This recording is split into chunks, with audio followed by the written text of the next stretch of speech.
We loaded up the rig in Ohio and pointed it west, leaving the cornfields behind for a massive cross-country haul. Our first big detour brought us right to the towering, shifting peaks of the Great Sand Dunes in Colorado. From there, we took a dusty bus ride out to Upper Antelope Canyon. Walking into those narrow slot canyons is surreal. The water-carved sandstone walls look just like flowing waves of orange and red, frozen in time.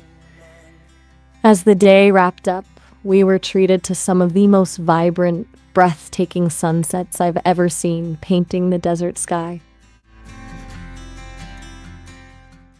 Next up was Zion, and we wasted no time hitting the trails. Hiking through this canyon is a humbling experience where every turn reveals massive red rock monoliths stretching straight up into the sky.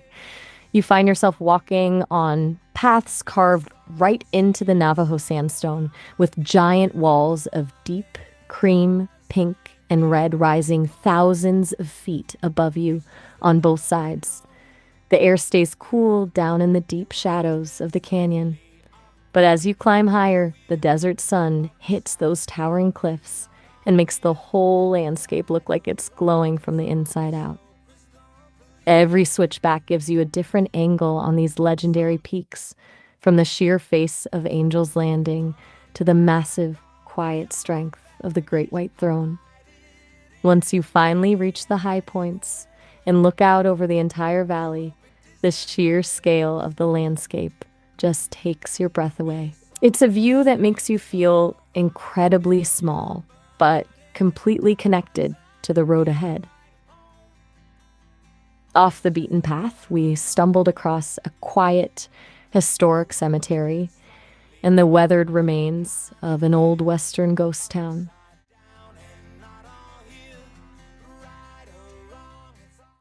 Then it was on to Bryce Canyon, a vast amphitheater filled with a literal forest of stone hoodoos. Standing at the rim and looking out over those endless crimson spires is almost hypnotic. The quiet out there is heavy, and the way the shadows shift across the red rock as the sun moves is something you can just sit and watch for hours. It's easily one of the most unique landscapes on the planet. It's just another unknown. You've always been slightly awkward, kind of weird, upside down and not all here, right or wrong, it's all. It's time to head to the real reason we're out here. Geneva Steel was the economic heartbeat of Utah County for over half a century, a powerhouse of industry that fueled the region from World War II until the turn of the millennium. For Dave Tuamisto, it wasn't just a job site, it was a family legacy, with his grandmother actually working there as a crane operator back in the 40s.